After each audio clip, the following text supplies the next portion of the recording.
ज्ञान हासिल कीजिए और अपने एग्जाम को बहुत आसानी से क्रैक करेंगे, ऐसी मैं आपसे उम्मीद करता हूं। तो पहला प्रश्न आपकी स्क्रीन पर है, इसका राइट आंसर बताने की कोशिश कीजिए कि सही वर्तनी वाला शब्द कौन सा, यानी कि 4 ऑप्शन आपकी स्क्रीन पर है और यहां पर अगर बात करें माखन चोर लिखा हुआ है, तो क्या माखन चोर होता है? नहीं होता है। माखन चोर भी नहीं होता है, मक्खन चोर भी नहीं होता है। साथियों, माखन चोर कैसे लिखा जाता है? जैसे आपका ऑप्शन नंबर डी में लिखा हुआ है। उसके बाद देखिए ये एक मुहावरा है साथियों, गूलर का फूल। तो गूलर का फूल होने का मतलब क्या होता है? मतलब इसका साथियों क्या होता है? दुर्लभ होना इसका मतलब होता है। तो अगर आपका भी आंसर यहाँ पर ऑप्शन नंबर ए था तो बिल्कुल करेक्ट था। उसके बाद देखिए साथियों फिर से एक वर्तनी वाला प्रश्न आपकी स्क्रीन पर है। आपसे पूछा जा रहा है कि वीणा पाणी कैसे लिखा जाता है? तो कौन से ऑप्शन वाला बिल्कुल सही होगा? वीणा पाणी लिखा हुआ। तो जैसे आपको ऑप्शन नंबर डी में लिखा है वीणा पाणी, इस प्रकार से लिखा जाता है। उसके बाद देखिए चौथे नंबर का प्रश्न आपके स्क्रीन पर है कि निम्नलिखित में से उस विकल्प का चयन करें जो सिर पर पांव रखकर भागना, यानी कि ये सिर पर पांव रखकर भागने का मतलब क्या होता है? आपने बहुत लोगों के मुंह से सुना होगा, अरे वो तो सिर पर पांव रखकर भागा। तो सिर पर क्या कभी पांव रखे जाते हैं? नहीं रखे जाते हैं, यानी कि बहुत तेज भागने को साथियों कहा जा सकता है वो तो सिर पर पांव रखकर भागा। आंसर आपका डी के साथ जाएगा। उसके बाद देखिए साथियों पर्यायवाची आपसे पूछा जा रहा है, एक शब्द यहाँ पर दिया गया है, ये शब्द है खग। आपसे पूछा जा रहा है कि खग का पर्यायवाची क्या होगा साथियों? तो खग किसे कहा जाता है? खग क्या पशु को कहा जाता है? नहीं, कबूतर को भी नहीं, तोते को भी नहीं साथियों, खग कहा जाता है पक्षी को। इसलिए आंसर अगर आप कहे ऑप्शन नंबर डी के साथ तो बिल्कुल करेक्ट है भाई, बहुत बढ़िया, वेरी गुड क्लास। साथियों मैं आप सभी के लिए जो भी क्वेश्चंस ला रहा हूं सभी के सभी एकदम एग्जाम लेवल के क्वेश्चन आपके लिए ला रहा हूं और मैं ऐसी पूरी उम्मीद करता हूं कि एग्जाम तक अगर आपने साथियों इस सभी वीडियो को देख लिया जो भी आपको दी जाए एग्जाम तक, तो आपका एग्जाम बहुत आसानी से पास हो जाएगा, ठीक है ना? तो आप सभी लोग क्या करेंगे साथियों, वीडियो को तुरंत देखकर लाइक कर दिया करो। इससे मुझे मालूम पड़ जाएगा कि हाँ भाई वीडियो आपको पसंद आ रही है और मुझे इसी तरीके से मेहनत को चालू रखना है। जिसके आने की तिथि मालूम ना हो साथियों उसके लिए आपको बताना है एक शब्द क्या होता है। देखिए अगर बात करें जिसके आने की तिथि मालूम ना हो, यानी कि जो अचानक आ जाए, उसको क्या कहा जाता है बताइए? तो उसको क्या कहा जाता है साथियों? उसको तो अतिथि कहा जाता है। इसलिए आंसर आपका जाएगा ऑप्शन नंबर बी के साथ। श्री गणेश का साथियों विलोम आपसे पूछा जा रहा है, क्या होता है बताइए? चलिए तो यहां पर अगर बात करें आंसर आपका किस ऑप्शन के साथ जानेगा बताने की कोशिश करेंगे, तो श्री गणेश का विलोम होता है साथियों इति श्री, इसलिए आंसर आपका ऑप्शन नंबर सी हो जाता है। उसके बाद देखिए नीचे दिए गए वाक्यांशों के लिए सही विकल्प का चयन कीजिए जिसे जिस तक ना पहुंचा जा सके। तो जिस तक ना पहुंचा जा सके उसको क्या कहा जाता है साथियों? उसको तो अगम कहा जाता है। तो आंसर आपका ए के साथ जाएगा। निम्नलिखित शब्दों में से स्त्रीलिंग शब्द का चयन कीजिए, इसमें से कौन सा साथियों स्त्रीलिंग शब्द है आपसे पूछा जा रहा है बताइए? कि जी किसी भी शब्द के साथ साथियों अगर कैसा आ जाए, ऑटोमेटिक कैसा आ जाएगा, किसी भी शब्द को बोलो। आदमी कैसा है, आदमी के साथ कभी कैसी का इस्तेमाल थोड़ी ना करोगे, तो जिसके साथ कैसा आ जाए वो पुल्लिंग होगा और जिसके साथ साथियों कैसी आ जाए वो आपका स्त्रीलिंग शब्द होगा। तो स्थापना कैसी है, तो कैसी आया ये स्त्रीलिंग हो गया और यही आपसे पूछा गया था। स्वदेश कैसा है, अध्याय कैसा है, अपराध कैसा है, ये आपके नीचे तीनों वाले जो है ना वो पुल्लिंग हो जाएगा। स्वदेश कैसा है, अध्याय कैसा है, लेकिन स्थापना यहाँ पर साथियों आपका एक स्त्रीलिंग शब्द हो जाएगा। निम्नलिखित में से उस विकल्प का चयन करें जो त्रिशंकु होना मुहावरे का मतलब आपको बता रहा है। तो त्रिशंकु होना ये एक मुहावरा है, इसका मतलब आपसे पूछा जा रहा है अधर में लटकना, सब जगह रहने वाला, इधर उधर होना या शंकालु होना। तो कहा जा सकता है साथियों अधर में लटकने को क्या कहा जा सकता है? त्रिशंकु होना कहा जा सकता है। आंसर आपका ए के साथ जाएगा। निम्नलिखित उसके बाद यहाँ पर अगर बात करें ना तो निम्नलिखित प्रत्येक शब्द के लिए उसके नीचे दिए गए विकल्पों में से विलोम शब्द, यानी कि आपको साथियों विलोम बताना है। किस शब्द का विलोम बताना है? इहलोक का बताना है कि विलोम क्या होता है साथियों बताइए? तो इहलोक का विलोम जो होता है ना साथियों वो परलोक होता है। है, इसलिए आंसर आपका अगर ऑप्शन नंबर बी के साथ तो बिल्कुल करेक्ट है। धरती का समानार्थी शब्द आपसे पूछा जा रहा है साथियों। देखिए धरती का समानार्थी शब्द चंचला नहीं होगा, विपुला नहीं होगा, सरसी भी नहीं होगा, क्या होगा? अचला होगा।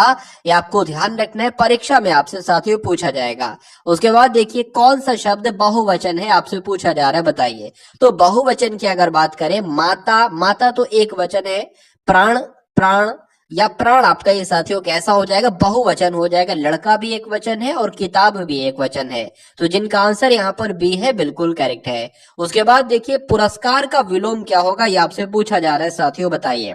पुरस्कार का मतलब यानी कि जब कोई अच्छा काम करता है तो उसको पुरस्कार दिया जाता है, लेकिन जब कोई गलत काम किया जाता है तो उसको साथियों उसका तिरस्कार होता है। यानी कि पुरस्कार का विलोम अगर पूछे तो तिरस्कार बताना, और तिरस्कार का विलोम अगर पूछे तो पुरस्कार बताना, ये दोनों पॉइंट आपको ध्यान रखना है। उसके बाद देखिए कि निम्नलिखित वाक्यांशों के लिए एक शब्द का चयन कीजिए, यानी कि जिसकी स्त्री मर गई हो उसको क्या कहा जाएगा, ये आपसे साथियों पूछा जा रहा है, बताइए। चलिए, तो जिसकी स्त्री मर गई हो, ठीक है, जिसकी स्त्री मर गई हो यानी कि जिसकी बीवी मर गई हो उसको क्या कहा जाएगा? तो उसको तो विधुर कहा जाएगा, ये आप लोग ध्यान रखेंगे। और जिसका पुरुष मर गया हो, यानी कि जिसका पुरुष मर गया हो, जिसका आदमी मर गया हो, जिसका पति मर गया हो, उसको क्या कहा जाएगा? उसको साथियों विधवा कहा जाएगा। ये दोनों पॉइंट आप लोग ध्यान रखेंगे, विधुर भी और विधवा भी। कुर्सी तोड़ना मुहावरे का मतलब क्या? पहले साथियों क्या होता था कि सरकारी नौकरी मिल जाती थी ना, तो कहा जाता कि अब तो भाई आप कुर्सी तोड़ोगे, लेकिन अब वो जमाना नहीं रहा साथियों। अब सरकारी नौकरी में भी मेहनत करना पड़ती है, ठीक है। कुर्सी तोड़ना अब वो चीज नहीं रही। तो कुर्सी तोड़ना एक मुहावरा है, इसका मतलब क्या होता? मेहनत ना करना। इसलिए आंसर आपका जाएगा ऑप्शन नंबर ए के साथ। तो जिनका आंसर यहाँ पर ए है बिल्कुल करेक्ट भाई, बहुत बढ़िया, वेरी गुड क्लास। चलिए उसके बाद देखिए अगले नंबर का प्रश्न है कि निम्नलिखित में से कौन सा शब्द अशुद्ध लिखा हुआ है, ये आपसे पूछा जा रहा है, बताइए।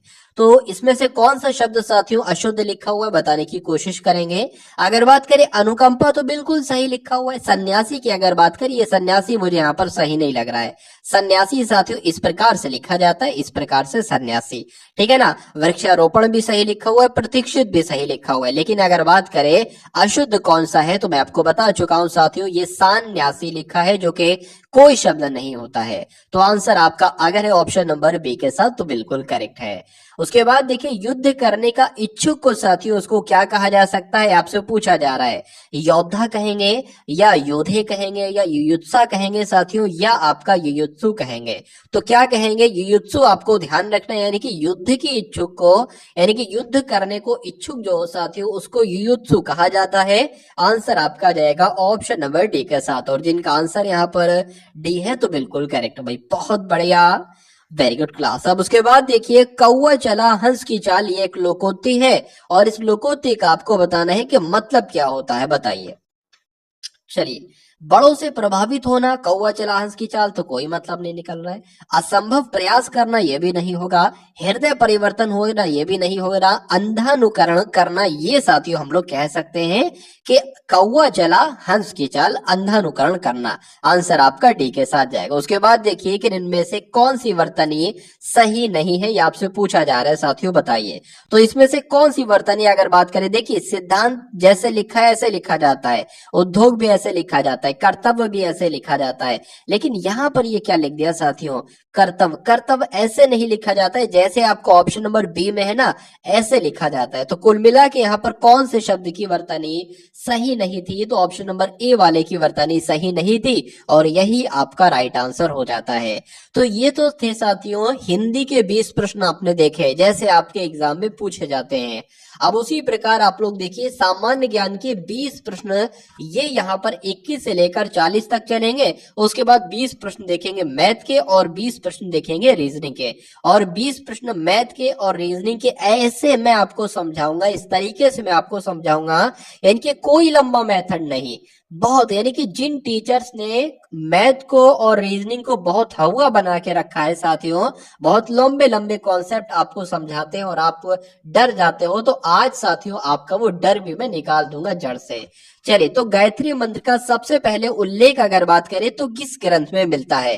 तो किस ग्रंथ में मिलता है साथियों? ऋग्वेद में मिलता है। आंसर आपका ऑप्शन नंबर ए हो जाता है। सैटेलाइट लॉन्चिंग स्टेशन ये कहां पर स्थित है बताइए? तो ये कहां पर स्थित है? आप लोग ध्यान रखेंगे, श्री हरिकोटा में स्थित है, इसलिए आंसर आपका ए हो जाता है। पुलित्जर पुरस्कार साथियों किस क्षेत्र से संबंधित है? यानी कि पुलित्जर पुरस्कार जो दिया जाता है वो पत्रकारिता के क्षेत्र में दिया जाता है। आंसर आपका ऑप्शन नंबर ए हो जाता है। कबीर के गुरु का नाम साथियों क्या था? ये आपसे पूछा जा रहा है। तो कबीर के गुरु का नाम क्या था? रामानंद क्या था साथियों? कबीर के गुरु का नाम था। आंसर आपका सी हो जाता है। जहांगीर का मकबरा साथियों ये कहां पर स्थित है? आपसे पूछा जा रहा है। तो अगर आपसे एग्जाम में पूछा जाए कि जहांगीर का मकबरा कहां पर स्थित है, तो आंसर आपको क्या बताना है? लाहौर में स्थित है। आंसर आपका जाएगा ऑप्शन नंबर ए के साथ। देखिए, यहाँ पर अगर बात करें साथियों, आप सभी को मालूम है कि 4 विषयों से प्रश्न आपके बनेंगे एसएससी जीडी परीक्षा में। देखिए, मैंने साथियों सब कुछ तैयार कर दिया है, यानी कि आपको एसएससी जीडी का एग्जाम निकालना है। आप सिर्फ ये चाहते हो मुझसे, और मैं ये चाहता हूं कि आप सिर्फ एसएससी जीडी का एग्जाम निकालो और बहुत अच्छे से निकालो। यानी कि जब एग्जाम आप देकर आओ तो आपको कट ऑफ की टेंशन नहीं होना चाहिए। ठीक है, आपको फुल कॉन्फिडेंस होना चाहिए कि टारगेट सिलेक्शन वाले चैनल ने मुझे इतना पढ़ा दिया है, इतना निपुण बना दिया है कि जो भी कंटेंट आएगा 90% साथियों पूरा पेपर इन्हीं सभी क्लासेस में से आएगा। तो अगर बात करें साथियों, आपको एक पॉइंट ध्यान रखा है, मैं आपको जो भी क्वेश्चंस करा रहा हूं, अगर बात करें हिंदी के, बात करें सामान्य ज्ञान के, मैथ के, रीजनिंग के, जितना मैंने आपको पढ़ाया है और इतना इसमें से जितना आएगा, लगभग जितना भी आए 90%, 92%, तो ये आपका गलत नहीं होना चाहिए। अगर यही प्रश्न साथियों एग्जाम में आपको देखने को मिले और यही प्रश्न आपने गलत कर दिए, तो ये गलती साथियों मेरी नहीं होगी, क्योंकि मैं आपके लिए पूरी कोशिश कर रहा हूं कि 90% से ज्यादा ही एग्जाम में फंसे। यानी कि अगर 80 प्रश्न है ना, तो 80 में से कोशिश मैं ये करूंगा साथियों लगभग 70 क्वेश्चन के आसपास आपका टारगेट साथियों होना चाहिए, और ये टारगेट आप लेकर रहोगे। चलिए, तो जो आपको साथियों पढ़ाया जा रहा है उसको बहुत ध्यान से पढ़िए। जो भी क्लास आपको इस चैनल के माध्यम से दी जाए उसको बहुत ध्यान से कीजिए और सभी क्वेश्चंस को अपने मनोमस्तिष्क में कीजिए। यही तरीका होता है एग्जाम को क्रैक करने का। 38वीं समानांतर रेखा की अगर बात करें तो ये किन 2 देशों को विभाजित करती है? ये आपसे पूछा जा रहा है। तो उत्तर कोरिया और दक्षिण कोरिया ये 2 ऐसे देश हैं जिनको साथियों एक रेखा है जो विभाजित करती है। उस रेखा का नाम क्या है? तो 38वीं समानांतर रेखा है। आंसर आपका बी के साथ है, तो बिल्कुल करेक्ट है। उसके बाद देखिए, संविधान का कौन सा अनुच्छेद राज्य सरकार को ग्राम पंचायत के संगठन का निर्देश देता है बताइए? तो कौन से अनुच्छेद की बात चल रही है? अनुच्छेद 40 की बात चल रही है, इसलिए आंसर आपका ऑप्शन नंबर बी हो जाता है। निम्न में से किस राज्य में काली मिट्टी पाई जाती है? बहुत इंपॉर्टेंट क्वेश्चन साथियों है। तो अगर बात करें साथियों, गुजरात में भी काली मिट्टी पाई जाती है, मध्य प्रदेश में भी पाई जाती है और महाराष्ट्र में भी पाई जाती है। तो आंसर आपका किस ऑप्शन के साथ जाएगा? डी के साथ जाएगा। भारत में तंबाकू का सबसे ज्यादा साथियों उत्पादन कहां पर किया जाता है बताइए? चलिए, तो यहां पर अगर बात करें सबसे ज्यादा उत्पादन कहां पर किया जाता है तंबाकू का, तो आंध्र प्रदेश में किया जाता है। राइट आंसर आपका बी के साथ जाएगा। जमींदारी उन्मूलन के लिए संसद में प्रथम संविधान संशोधन किस वर्ष हुआ था?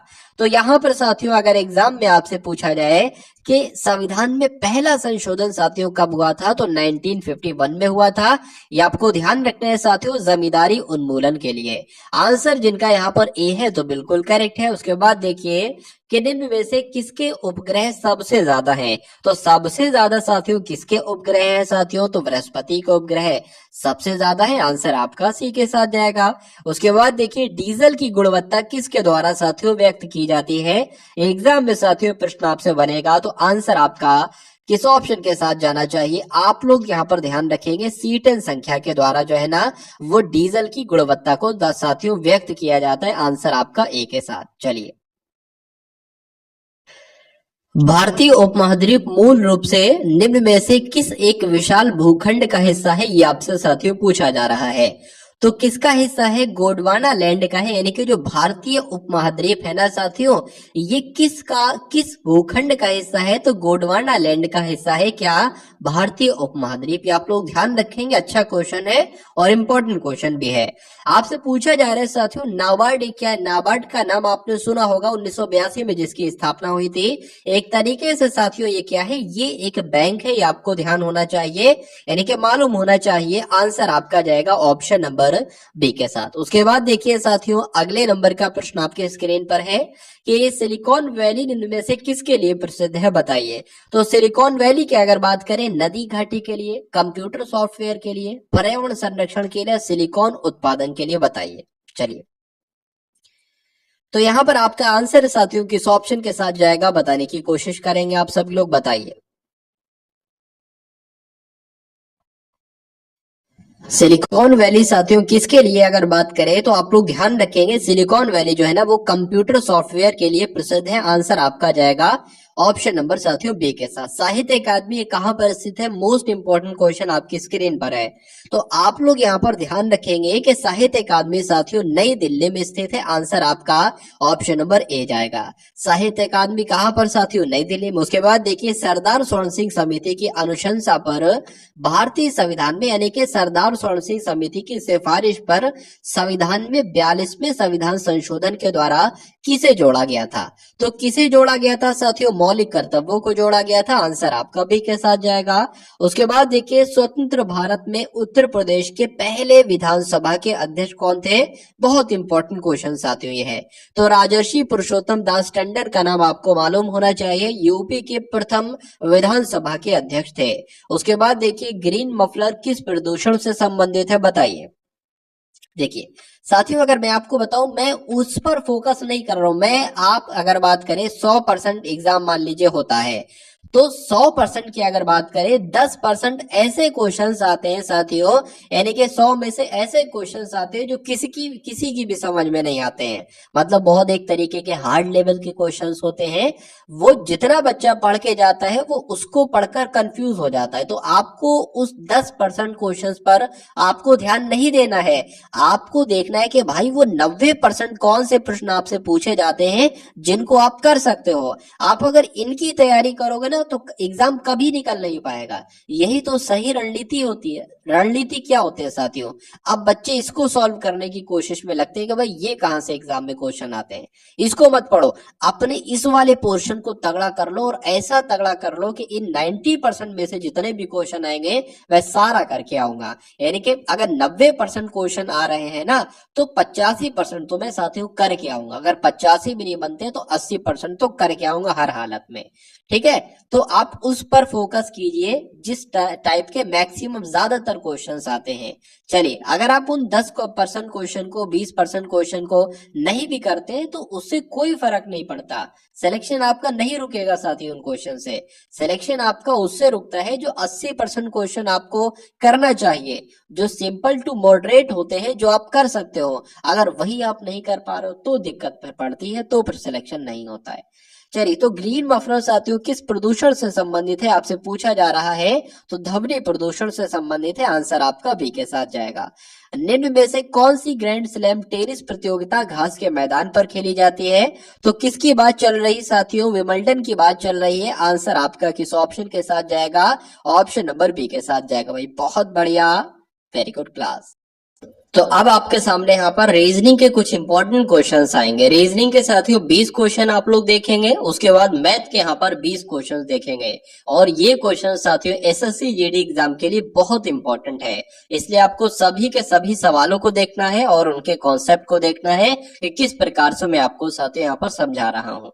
देखिए, तो रीजनिंग का साथियों पहला सवाल यहाँ पर आया है, आपसे यहाँ पर ये दिखाया जा रहा है कि 4 से 7 मिलकर, यानी कि 4 और 7 मिलकर ये 53 बन गए हैं।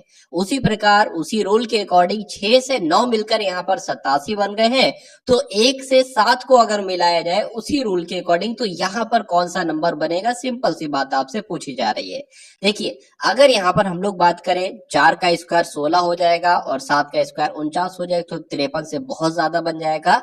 यहाँ पर साथियों क्या लॉजिक लगेगा? देखिए, अगर यहाँ पर अगर बात करें 7 का स्क्वायर कराएं तो कितना बनेगा साथियों, 49 बनेगा। सिंपल सा, इसमें 4 जोड़ दोगे साथियों, जब 4 जोड़ोगे तो कितना बन जाएगा, 53 ही तो बन जाएगा। उसके बाद अगर बात करें 9 का स्क्वायर करेंगे 81 बन जाएगा, और 81 में जब साथियों 6 जोड़ते हैं तो 87 बन जाएगा। उसी प्रकार 7 का स्क्वायर करेंगे साथियों 49 बन जाएगा, और यहाँ पर जो 1 है ना, 1 जोड़ेगा साथियों तो कितना बन जाएगा, 50 बन जाएगा। तो 50 आपका आंसर यहाँ पर हो जाएगा, और जिनका आंसर यहाँ पर ऑप्शन नंबर सी है तो बिल्कुल करेक्ट है। चलिए अब उसके बाद देखिए अगले नंबर का प्रश्न है कि 1 से 3 बना है, 3 से 8 बना है, 8 से 19 बना है, 19 से 42 बना है, तो 42 से यहाँ पर साथियों कौन सा नंबर बनेगा। देखिए 1 से 3 कैसा हुआ है, ये हुआ है इसकी 2 से गुणा की गई है, 1 की 2 से गुणा की गई है और उसमें 1 जोड़ा गया है तो 3 बन गया। उसी प्रकार साथियों यहाँ पर भी 3 की 2 से गुणा की गई है, 3 दूना 6 और क्या जोड़ दिया गया, 2 जोड़ दिया। उसी प्रकार इसमें साथियों गुणा की गई है 2 से और क्या जोड़ दिया, 3 जोड़ दिया। ठीक है, मतलब यहाँ पर सबकी 2 से गुणा करना है और जोड़ना क्या क्या है, पहले 1 जोड़ा, फिर 2 जोड़ा, फिर 3 जोड़ा। तो अब साथियों 2 से गुणा करेंगे और कितना जोड़ेंगे, 4 जोड़ेंगे। तो 19 दूना 38 होता है, 38 और 4 आपका 42 होता है। अब इसकी भी साथियों 2 से ही गुणा करेंगे और कितना जोड़ेंगे साथियों, 5 जोड़ेंगे। तो 42 दूना कितना होता है साथियों, 84 होता है। 84 और 5 कितना होता है, 89 होता है। इसलिए आंसर आपका जो जाएगा वो ऑप्शन नंबर सी के साथ जाएगा। चलिए उसके बाद देखिए अगले नंबर का प्रश्न आपकी स्क्रीन पर है। A3T Z7R G16P J35N और M74L, उसके बाद यहाँ पर आपको बताना है क्या आएगा। तो पहले को देखिए साथियों, ये A से D हुआ है 3 बढ़ाया गया है, D से G हुआ है साथियों 3 बढ़ाया गया है, G से J हुआ है तो तब भी साथियों 3 बढ़ाया गया है, और J 10 पर होता है, M 13 पर होता है, 3 बढ़ाया गया है। तो इसमें अगर साथियों 3 बढ़ाएंगे तो 16 आ जाएगा, यानी कि 16 पर आता है साथियों P। ठीक है, उसके बाद 3 से साथियों यहाँ पर क्या हुआ है, 7 हुआ है। कितना बढ़ाया गया है आप लोगों ने देखा, 3 से 7 हुआ है, फिर ये 7 से एकदम 16 हो गया है। तो यहाँ पर क्या 3 3 ऐसे करके क्या क्या बढ़ाएंगे, यहाँ पर ये देखा जा रहा है 3 में वैसे 4 बढ़ाएंगे तो 7 होगा ना। तो यहाँ पर अगर बात करें साथियों, ये इससे डबल से ज्यादा हो गया है, फिर ये इससे डबल से ज्यादा हो गया है। तो क्या 2 से गुणा करा है, एक बार देख लेते हैं हम गुणा करा के। 3 दूना 6, 6 और इसमें 1 जोड़ेंगे तो ये 7 हो जाएगा। उसी प्रकार 7 दूना आपका 14 हो जाएगा, तो फिर हमें 2 जोड़ना पड़ेगा 16 बनाने के लिए। इसकी भी जब गुणा 2 से करेंगे तो 16 दूना 32 हो जाएगा। 1 जोड़ा 2 जोड़ा तो जाहिर सी बात है साथियों अब 3 जोड़ेंगे 35 बनाने के लिए। अब 35 से 74 बनाने के लिए साथियों इसकी गुणा 2 से करेंगे, 35 दूना 70 होता है, और 3 जोड़ा तो अब जाहिर सी बात है 4 जोड़ेंगे। अब 74 की भी गुणा साथियों 2 से कराएंगे, और अब कितना जोड़ना पड़ेगा, 5 जोड़ना पड़ेगा। ठीक है, 3 जोड़ा 4 जोड़ा तो 5 जोड़ेंगे। तो 74 साथियों दुना कितने होते हैं, 148 होते हैं, और 5 अगर इसमें जोड़ दिया जाए तो साथियों कितने हो जाएंगे, 153 हो जाएंगे। ये आपको ध्यान रखना है। तो यहाँ पर साथियों 153 कहीं पर आ रहा है, 153 एक ही ऑप्शन में आ रहा है, तो ऑप्शन नंबर डी आपका राइट आंसर हो जाता है। ठीक है ना। अब अगर चेक करना हो तो आगे भी आप चेक कर सकते हैं। टी से आर हुआ यानी कि 2 की कमी हुई, आर से पी हुआ 2 की कमी हुई, तो यहाँ पर भी साथियों 2 की कमी ही हो रही है। उसके बाद देखिए अगले नंबर का प्रश्न है कि 1 से 3 हुआ, ये तो साथियों पिछला वाला क्वेश्चन आ गया, ये वाला। चलिए कोई बात नहीं, इसको स्किप कर देते हैं। अब उसके बाद देखिए साथियों डायरेक्शन का क्वेश्चन आपके स्क्रीन पर है। तो यहाँ पर साथियों है कि नरेंद्र उत्तर की ओर 12 किलोमीटर चलता है। तो नरेंद्र को क्या 12 किलोमीटर चला दे साथियों उत्तर की ओर, बिल्कुल चलाना पड़ेगा। तो आपको मालूम होना चाहिए उत्तर 4 दिशाएं होती हैं। आप एग्जाम हॉल में बैठे, मैं आपको हर बार बताता हूँ, आप मान लीजिए एग्जाम हॉल में ये बैठे हैं, अगर क्वेश्चन में उत्तर की तरफ चलाना है तो ऊपर की तरफ चलाना है, उत्तर आपका ये हमेशा होगा। उसके बाद दक्षिण की तरफ चलाना है तो नीचे की तरफ चलाना है, और पूर्व की तरफ तो इधर चलाओगे, और साथियों पश्चिम की तरफ तो इधर चलाओगे। कहा जा रहा है कि नरेंद्र उत्तर की तरफ 12 किलोमीटर चलता है, तो 12 किलोमीटर साथियों हमने उत्तर की तरफ चला दिया।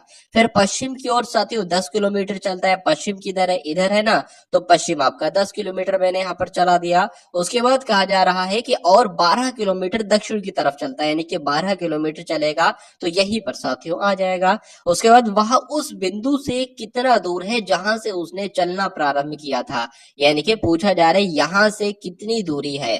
तो जब 10 दूरी ये है तो 10 दूरी साथियों ये भी होगी। तो आंसर आपका किस ऑप्शन के साथ जाएगा? ऑप्शन नंबर डी के साथ जाएगा, 10 किलोमीटर। आंसर अगर आपका है ऑप्शन नंबर डी के साथ तो बिल्कुल करेक्ट है। उसके बाद देखिए नेक्स्ट नंबर का क्वेश्चन आपकी स्क्रीन पर है। चलिए यहाँ पर अगर बात करें ना साथियों कि यदि रीजन को सांकेतिक भाषा में 5 लिखा जाता है, बिलीव्ड को सांकेतिक भाषा में 7 लिखा जाता है, तो गवर्नमेंट को साथियों क्या लिखा जाएगा? इतना सवाल आपसे पूछा जा रहा है।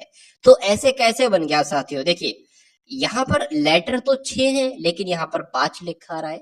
यहाँ पर लेटर कितने? 1 2 3 4 5 6 7 8 8 लेटर है, 7 लिखा जा रहा है।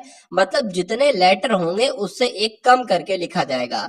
तो मेरे हिसाब से साथियों कितने लेटर है? 1 2 3 4 5 6 7 8 9 10। 10 लेटर है तो एक कम करके अगर बात करें तो 9 लिखा जाना चाहिए। क्या 9 ऑप्शन में है? तो बिल्कुल है साथियों। आंसर आपका जाएगा ऑप्शन नंबर सी के साथ। उसके बाद देखिए अगले नंबर का क्वेश्चन आपकी स्क्रीन पर है। देखिए और बताइए कि राइट आंसर यहाँ पर आपका क्या हो सकता है, बताइए। देखिए 15 और 19 से 34 बना है, 49 और 13 से 62 बना है, तो 36 और 26 से यहाँ पर क्या बनेगा? एक बार इनका टोटल करके देखिए, सबसे पहले जोड़ ही करके देख लिया करिए। 9 और 5 साथियों कितने होते हैं? 14 होते हैं, ठीक है ना। उसके बाद साथियों 1 1 1 और यहाँ पर 3 हो जाएंगे। तो ये तो साथियों जोड़ने पर 34 आ गया। इनका अगर जोड़ करते हैं 49, यानी कि 9 और 4 आपके कितने? 9 और 3 आपके साथियों कितने होते हैं? 12 होते हैं। और 5 और 6 आपका 62 हो जाएंगे। तो ये भी मिल गया। यानी कि इसका भी साथियों जोड़ ही करना होगा। 6 और 6 आपके 12 हो जाएंगे और आपके 3 और 3 आपके 6 हो जाएंगे। तो 62 आपका आंसर आ जाएगा, जो कि कौन से ऑप्शन में है? ऑप्शन नंबर सी वाले में। और यही आपका बिल्कुल करेक्ट आंसर है भाई। बहुत बढ़िया, वेरी गुड क्लास। साथियों रीजनिंग में तो मैं आपको ऐसा बना दूंगा जैसा कोई भी टीचर आपको नहीं बना सकता। इतनी मैं आपको प्रैक्टिस करवा दूंगा, हर टाइप का क्वेश्चन आपको करवा दूंगा कि जब एग्जाम हॉल में साथियों आप लोग जाएंगे तो एक एसएससी जीडी के लिए एक ऐसा सिंगल क्वेश्चन भी नहीं होगा जो आपको आए ना, जो आप कर ना सको। ठीक है, हर सवाल आपका जाना पहचाना ही होगा टारगेट सिलेक्शन के माध्यम से। ठीक है, तो बहुत अच्छे से आपको पढ़ाई करना है जब तक एग्जाम है, जब तक आपकी क्लास चलेगी। ठीक है साथियों, चलिए तो अंग्रेजी वर्णमाला में बाईं ओर से, मैं आपको हर बार बताता हूं साथियों, आपका जो सीधा हाथ होता है, कुछ लोगों को नहीं मालूम होता इसलिए मैं बार बार रिवीजन करा देता हूं। जो सीधा हाथ होता है वो दायां कहलाया जाता है, और जो उल्टा हाथ होता है साथियों वो क्या कहलाया जाता है? वो बायां कहलाया जाता है। ये दो बातें आपको ध्यान रखना है, मैं आपको बताता हूं हर बार। देखिए यहाँ पर अगर बात करें अंग्रेजी वर्णमाला में बाईं ओर से, अब मान लीजिए ये हमने साथियों लेटर्स लिखे, ए है, बी है, सी है, कहां तक लिखेंगे? ये हम जेड तक मान लीजिए लिखेंगे। अगर आपसे कहा जाए दाईं ओर से चलाना है तो आप जेड से चलाओगे इसकी तरफ, ए की तरफ। अगर आपसे कहा जाए बाईं ओर से चलाना है तो आप इस तरफ से चलाओगे, जेड की तरफ। ठीक है, इसमें कहा गया अंग्रेजी वर्णमाला में बाईं ओर से 15वें ओर, तो बाईं ओर से 15वां क्या हो जाएगा? बाईं ओर से 15वां ऐसे यहां पर चलेंगे तो 15वां नंबर यहां पर आ जाएगा, और 15 पर साथियों ओ होता है। उसके बाद कहा गया है कि बाईं ओर से 15वें और दाईं ओर से 10वां। तो दाईं ओर से यानी कि जेड की तरफ से चलाना है। जेड की तरफ से अगर 10वां होगा तो कौन सा होगा हमें नहीं पता है, मान लीजिए, तो हम क्या करेंगे? 27 में से 10 घटा देंगे। अगर यहाँ पर कहा जाता कि दाईं ओर से 20वां अक्षर कौन सा होगा, या दाईं ओर से छठा अक्षर कौन सा होगा, तो 27 में से 6 घटाते, तो यहाँ पर साथियों 17 हो जाएगा। यानी कि जब हम दाईं ओर से 10वें नंबर तक पहुंचेंगे ना, कि Z 1 हो गया, Y 2 हो गया, X 3 हो गया, ऐसे करके साथियों 17 नंबर पर हम पहुंचेंगे, और 17 पर होता है Q। उसके बाद लिखा है तो उनके ठीक बीच में कौन सा अक्षर होगा? तो 15 और 17 के बीच में साथियों 16 नंबर होता है, और 16 पर होता है साथियों P। इसलिए कहा जा रहा है कि उनके अक्षर के ठीक बीच में कौन सा अक्षर होगा? तो P होगा साथियों। इसलिए आंसर आपका जाएगा ऑप्शन नंबर बी के साथ, और जिनका आंसर यहाँ पर बी है तो बिल्कुल करेक्ट है। उसके बाद देखिए नेक्स्ट नंबर का क्वेश्चन आपके स्क्रीन पर है, आपसे पूछा जा रहा है साथियों, बताइए। यहाँ पर अगर बात करें कि निम्न में से उस आरेख को चुनना है जो दिए गए वर्गों के बीच संबंध को सही तरीके से दर्शाता है। यानी कि गहने, सोना और चांदी है, तो सोना और चांदी क्या गहने के अंतर्गत आते हैं साथियों? कौन सा यहाँ पर बिल्कुल सही होगा ये आपको बताना है, बताने की कोशिश करेंगे। राइट आंसर इसका क्या होगा बताइए।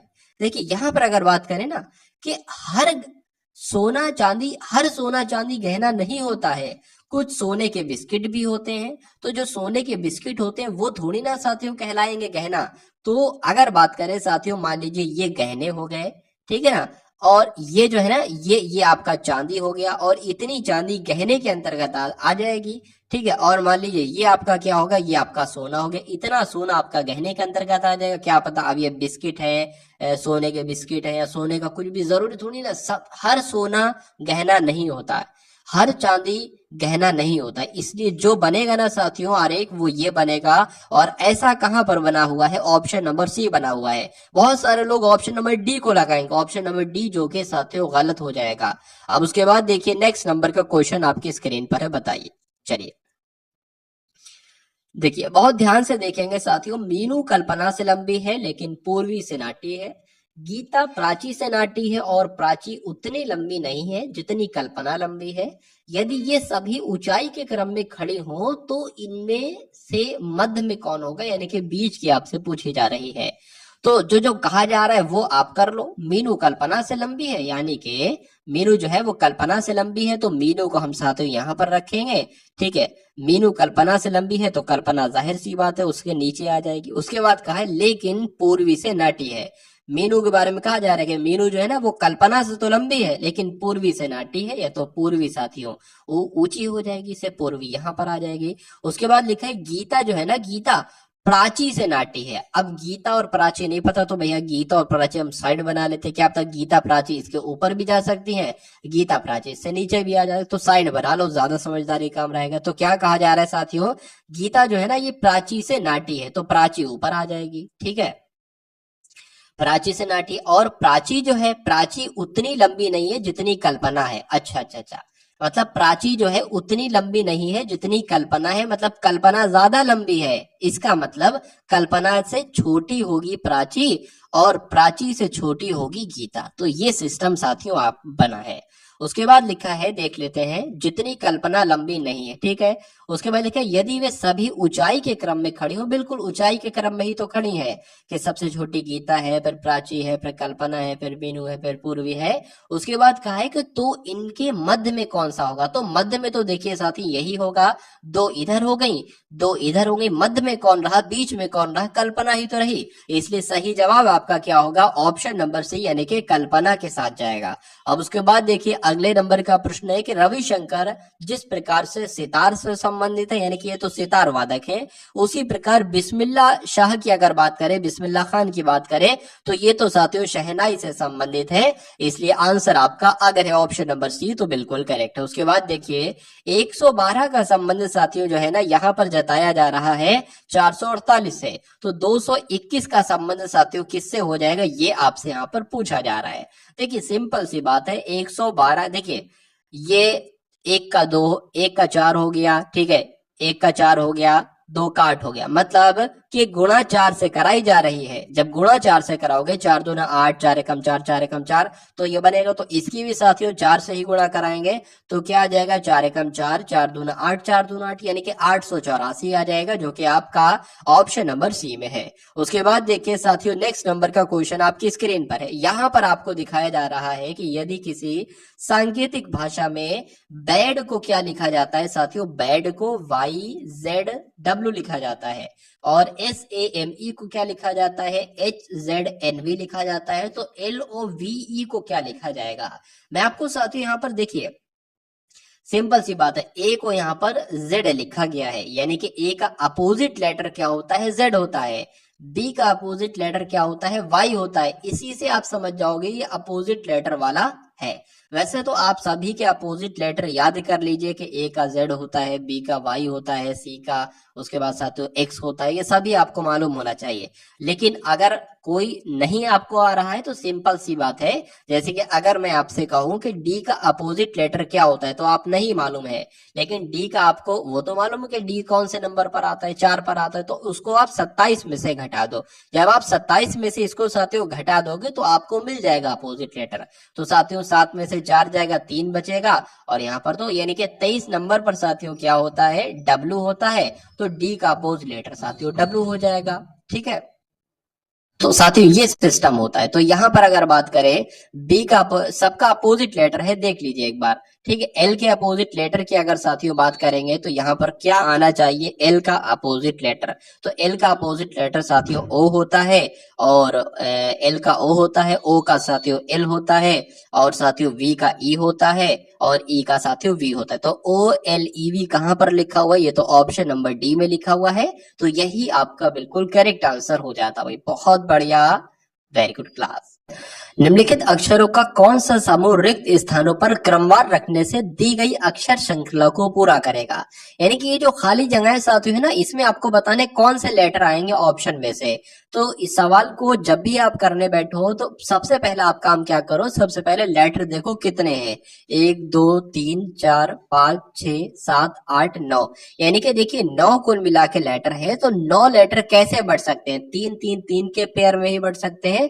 तो 3 3 3 के पेयर में इनको काट लो, 1 2 3, ये आपका एक अलग पेयर हो गया, 1 2 3 ये आपका एक अलग पेयर हो गया, और 1 2 3, यानी कि यहां पर अगर बात करें, देखिए पहला और अंतिम जो लेटर है ना वो एम एम है।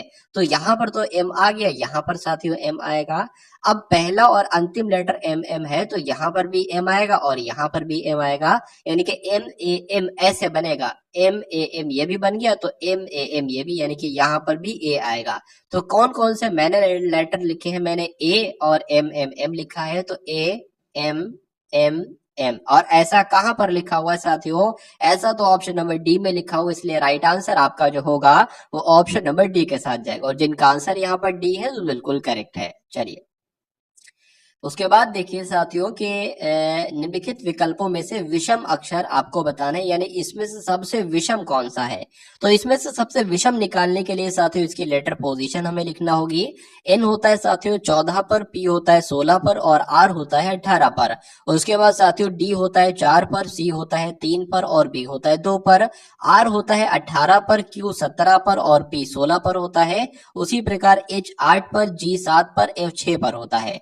तो अब मुझे यहां पर बताना है कि क्या यहाँ पर साथियों डिफरेंस है। देखिए एक यहाँ पर कम हुआ, फिर से कम हुआ, यहाँ पर एक कम किया गया, यहाँ पर कम किया गया, एक यहाँ पर कम किया गया, एक यहाँ पर कम किया गया, लेकिन यहाँ पर 2 बढ़ाए जा रहे हैं और 2 बढ़ाए जा रहे हैं। तो सबसे अलग कौन सा होगा, ऑप्शन नंबर ए वाला होगा, और यही आपका राइट आंसर हो जाता है। उसके बाद देखिए नेक्स्ट नंबर का क्वेश्चन आपके स्क्रीन पर, यहाँ पर भी आपको साथियों सबसे अलग पूछा जा रहा है, कौन सा सबसे अलग है बताइए। देखिए एक होते हैं भाज्य संख्याएं और एक होती है अभाज्य संख्याएं। भाज्य संख्याएं वो होती हैं जो किसी न किसी संख्या से कट जाती हैं, एक के अलावा, एक से तो सभी संख्याएं कटती हैं, एक के अलावा अगर किसी संख्या से कोई संख्या कट रही तो वो भाज्य संख्या कहलाएगी। तो ये तो साथियों 2 से कटती है, 7 से कटती है, भाज्य संख्या है। ये भी 2 से कटती है, 3 से कटती है, भाज्य संख्या है। ये भी साथियों 5 से कटती है और 3 से कटती है, भाज्य संख्या है। लेकिन ये साथियों एक के अलावा किसी से नहीं कटती है। वैसे तो एक से ये भी कट जाएगी, ये भी कट जाएगी, ये भी कट जाएगी, लेकिन ये एक के अलावा किसी से नहीं कटती है, ये खुद से ही कटेगी फिर जाके। तो ये कैसी संख्या हो जाएगी, ये साथियों एक अभाज्य संख्या हो जाएंगी, और बाकी सारी भाज्य संख्या है। इसलिए आंसर आपका किस ऑप्शन के साथ जाएगा, बी के साथ जाएगा। चलिए अब उसके बाद देखिए नेक्स्ट नंबर का क्वेश्चन आपकी स्क्रीन पर है। यहां पर साथियों अगर बात करें किसी सांकेतिक भाषा में ओ के A P E R you का अर्थ होता है फाइन क्लॉथ। क्या ओके और पेरू का मतलब होता है फाइन क्लॉथ, और उसके बाद लिखा है मेटा लिसा का अर्थ होता है क्लियर वाटर, और डोना लिसा पेरू का मतलब होता है फाइन क्लियर वेदर हो। तो इसी भाषा में वेदर का सांकेतिक कोड क्या होगा। देखिए वेदर का सांकेतिक, वेदर कहां पर लिखा है, वेदर यहां पर लिखा है, यानी कि इस वाले में। तो वेदर का कोड क्या हो सकता है, डोना भी हो सकता है, लिसा भी हो सकता है, और पेरू भी हो सकता है। यानी कि आंसर आपका जो होगा वो तो या तो डोना हो सकता है, या लिसा हो सकता है, या पेरू हो सकता है। ठीक है ना, तो आंसर क्या हो सकता है साथियों, या तो आपका डोना हो सकता है, पेरू हो सकता है, लिसा हो सकता है। ये आंसर नहीं हो सकता, तो ये ऐसा ही आपका कट जाएगा। ठीक है, इसको नीचे कर लेते हैं हम। देखिए अब यहाँ पर वेदर का कोड जानने से पहले हमें मालूम होना चाहिए, ठीक है, वैसे वेदर का डायरेक्ट कोड आपको नहीं मिल पाएगा कि डोना है, लिसा है, पेरू है। उसके लिए फाइन का और क्लियर का कोड निकालना पड़ेगा। तो देखिए यहाँ पर भी फाइन का कोड डोना लिसा पेरू में से कुछ हो सकता है, और फाइन यहाँ पर भी लिखा हुआ है, ठीक है, यानी कि फाइन का कोड यहाँ पर होगा। तो फाइन का कोड इसमें से और इसमें से क्या सेम है, इसमें से साथियों क्या सेम है, इसमें से पेरू सेम है, यानी कि फाइन का जो कोड साथियों निकल कर आएगा वो क्या निकल कर आएगा, पेरू निकल कर आएगा, ठीक है। तो अब पेरू भी आंसर नहीं हो सकता। उसके बाद क्लियर लिखा हुआ है, क्लियर यहाँ पर लिखा हुआ है, क्लियर का कोड क्या है, मेटा या लिसा हो सकता है। तो देखिए क्लियर का कोड अगर बात करें, इसमें भी क्लियर का कोड है, और साथियों जो है ना वो इसमें भी क्लियर है। तो लिसा जो है वो साथियों किसका है, वो क्लियर का कोड है। लिसा आपका क्या हो गया, लिसा आपका साथियों क्लियर का कोड हो गया। अब हमें फाइन का भी कोड पता चल गया, पेरू है, तो पेरू भी आंसर नहीं हो सकता। क्लियर का भी कोड पता चल गया साथियों, क्या है, मैंने क्लियर ही लिख दिया, यहाँ पर लिसा होना चाहिए, ठीक। चलिए लिसा हो गया, तो लिसा भी आंसर आपका नहीं हो सकता। तो आंसर आपका साथियों किस ऑप्शन के साथ जाएगा, डोना के साथ जाएगा। तो जिनका आंसर यहाँ पर डोना है बिल्कुल करेक्ट है। चलिए अब उसके बाद देखिए उस विकल्प का चयन करें, उस विकल्प को चुने जो दिए गए संयोजन के प्रतिबिंब के सबसे करीब है। यानी कि साथियों अगर बात करें डेनियल को प्रतिबिंब के सामने रखें तो ये प्रतिबिंब यानी कि शीशे में कैसा डेनियल दिखाई देगा। यानी कि पहली बात तो आपको ये ध्यान रखना है, जो पहला होता है वो सबसे अंत में दिखाई देता है, और जो अंत में होता है वो सबसे पहला दिखाई देता है। तो एल कैसा दिखाई देगा, एल साथियों इस प्रकार का दिखाई देगा। उसके बाद ई कैसा दिखाई देगा, ई साथियों इस प्रकार का दिखाई देगा। उसके बाद अगर बात करें आई जैसा दिखाई दे रहा है, आई वैसा ही दिखाई देगा। एन कैसा दिखाई देगा, एन ऐसा दिखाई देगा, सॉरी एन एन की अगर बात करते हैं तो एन कैसा दिखाई देगा, एन ऐसा दिखाई देगा, ठीक है। तो ये साथियों एन हो गया, और ए जैसा दिखाई देता है ए वैसा ही दिखाई देगा, और डी कैसा दिखाई देगा, इस प्रकार का कुछ डी दिखाई देगा। तो ऐसा साथियों कौन से ऑप्शन में है, ऐसा तो मुझे कोई ऑप्शन नहीं दिख रहा है, सब में डी डी किसी में है ही नहीं, जी जी है वो है। तो इसमें से हो सकता है साथियों ऑप्शन कुछ गलती हो गई हो। तो कुल मिला के जैसे मैंने आपको बताया है ना वैसे आपको ध्यान रखना है। अगर कोई भी वर्ड आपको दे दिया जाए और पूछा जाए ये प्रतिबिंब के सबसे करीब हो, यानी कि प्रतिबिंब में ये कैसा दिखाई देगा, तो जैसा मैंने आपको रूल बताए हैं वैसे आपको ध्यान रखना है। यानी कि जो पहला वाला होगा वो सबसे अंत में दिखाई देगा, जो अंत में होगा वो सबसे पहला दिखाई देना, और सब सारे लेटर्स को पलट दो, ठीक है।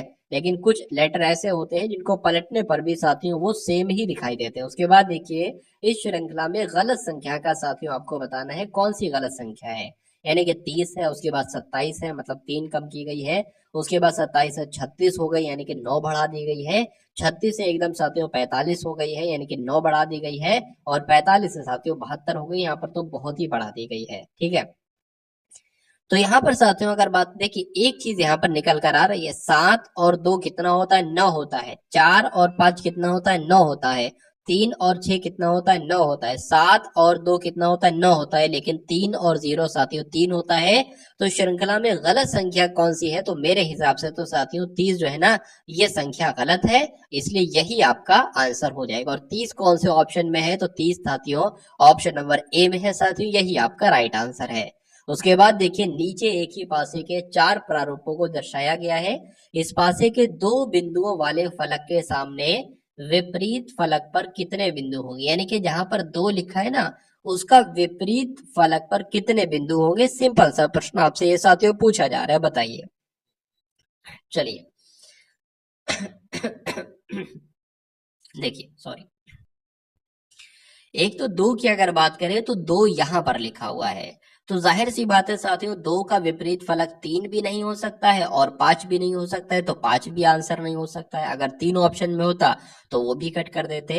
2 का विपरीत फलक साथियों 1 भी नहीं हो सकता है, तो अगर 1 ऑप्शन में होता तो उसको भी कट कर दे, और 3 नहीं है तो 3 भी साथियों गलत हो जाएगा। लेकिन ऐसे हमें आंसर नहीं मिला। अब अगर बात करते हैं साथियों यहाँ पर ना कि 2 एक तो यहाँ पर है साथियों, ठीक है, 2 का विपरीत फलक आपसे पूछा जा रहा है, ध्यान रखिए। अच्छा एक ये यहाँ पर भी लिखा है और एक ये यहाँ पर भी लिखा है।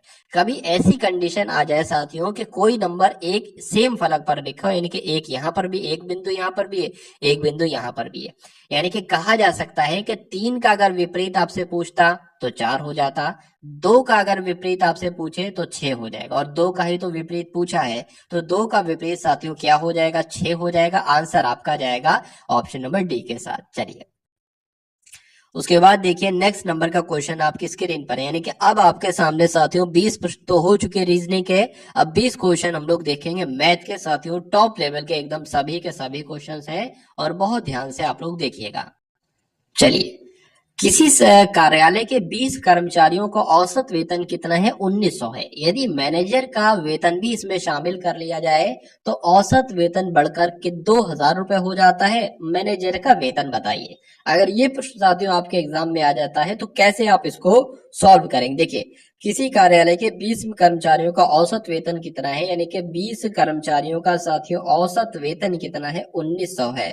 तो जाहिर सी बात है इन 20 कर्मचारियों का कुल मिला के वेतन कितना होगा? 19 दूना 38 हो जाएगा, यानी कि 38,000 जो है साथियों, ये क्या हो जाएगा? 20 कर्मचारियों का कुल मिला के वेतन होने। उसके बाद कहा गया है कि यदि इसमें मैनेजर का वेतन भी शामिल कर लिया जाए, यानी कि अभी तक तो 20 लोग थे, अब कितने लोग हो गए? अब 21 लोग हो गए हैं। और जब 21 लोग हो गए हैं, यानी कि उसका भी अगर मैनेजर का भी इसमें वेतन शामिल कर लिया जाता है तो औसत कितना हो जाता है? औसत बढ़कर 2000 हो जाता है। यानी कि पहले औसत 1900 था, अब कितना हो गया साथियों? 2000 हो गया। तो अगर कहा जा सकता है साथियों 20 लोगों का औसत मिलाकर वेतन कितना है? 38,000 है। तो 21 लोगों का कितना होगा? 21 दूना आपका 42, तो 42 हो जाएगा और 3 जीरो लग जाएंगे, 42,000 हो जाएगा।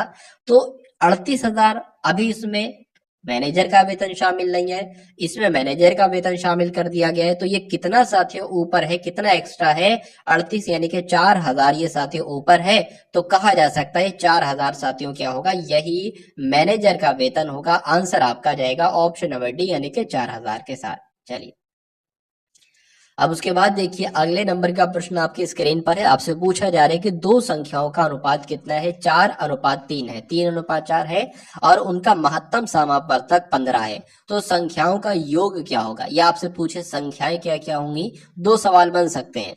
संख्याएं क्या होंगी? संख्याएं बताइए, या छोटी संख्या क्या होगी, या बड़ी संख्या क्या होगी, या संख्याओं का योग क्या होगा, या संख्याओं का डिफरेंस क्या होगा? तो कभी भी आपको साथियों दो संख्याओं का अनुपात दिया हो और मासा दिया हो, यानी कि महत्तम समापवर्तक दिया हो, तो महत्तम समापवर्तक की पहली संख्या से अगर गुणा कराओगे, जो नंबर आएगा वो पहली संख्या होगी। महत्तम समापवर्तक की दूसरी अनुपात से गुणा कराओगे, जो संख्या होगी वो दूसरी संख्या होगी। तो संख्या पूछे तो 45, 60 है, इनका योग पूछे तो इनका योग कर देना साथियों। कितना आपका हो जाएगा? ये आपका हो जाएगा 105। तो आंसर आपका ऑप्शन नंबर ए के साथ जाएगा, 105 के साथ। अब उसके बाद देखिए अगले नंबर का क्वेश्चन आपके स्क्रीन पर है, देखिए और बताइए राइट आंसर यहाँ पर आपका क्या हो सकता है। चलिए, यहां पर अगर बात करें a प्लस बी प्लस सी का औसत साथियों कितना है? ठीक है, 20 है। तो a प्लस बी प्लस सी का योग कितना हो जाएगा साथियों? सॉरी, 20 औसत 20 है तो योग कितना हो जाएगा? योग आपका 60 हो जाएगा, जाहिर सी बात है। उसके बाद b plus C plus D का औसत कितना है? 25 है, तो योग कितना हो जाएगा साथियों? जाहिर सी बात है 75 हो जाएगा। तो यहाँ पर मैंने क्या लिख लिया? 75 यहाँ पर मैंने लिख लिया। अच्छा, यहाँ पर d का जो मान है साथियों, d का मान कितना है? d का मान 30 है।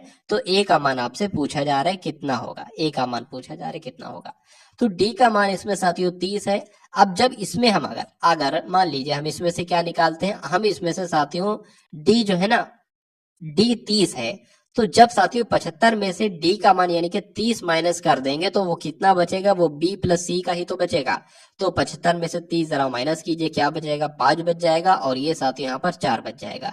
यानी कि b प्लस सी कितना है? b प्लस सी आपका 45 है और a का मान आपसे पूछा जा रहा है। तो यहाँ पर अगर b प्लस सी का मान घटा दिया जाए तो हमें सिर्फ a का मान तो पता चल जाएगा। यानी कि 60 में से अगर 45 घटा दिया जाए तो a का मान हमें पता चल जाएगा, और 60 में से 45 घटाएंगे तो साथियों 15 बचेगा। a का मान 15 होगा और यही आपसे पूछा जा रहा था कि a का मान क्या होगा? आंसर आपका जाएगा d के साथ। चलिए, उसके बाद देखिए नेक्स्ट नंबर का क्वेश्चन आपके स्क्रीन पर है। यहां पर अगर बात करें a अनुपात b कितना है? 3:4 है। b अनुपात c कितना है? 5:7 है। और c अनुपात d कितना है? 8:9 है। तो a अनुपात d का अनुपात बताना है। देखिए दो सवाल यहां से बन सकते थे। एक तो आपसे पूछा जाता कि a अनुपात d का अनुपात बताइए। दूसरा सवाल आपसे पूछा जा सकता था क्या कि a अनुपात b अनुपात c का अनुपात बताइए। ठीक है, ये तीन अनुपात आपको दे दिए जाते, आपसे पूछा जाता कि ए अनुपात बी अनुपात सी का अनुपात बताइए। तो पहले हम ए अनुपात बी अनुपात सी का अनुपात निकाल लेते हैं। देखिए यहां पर अगर साथियों हम लोग बात करते हैं, देखिए भाई,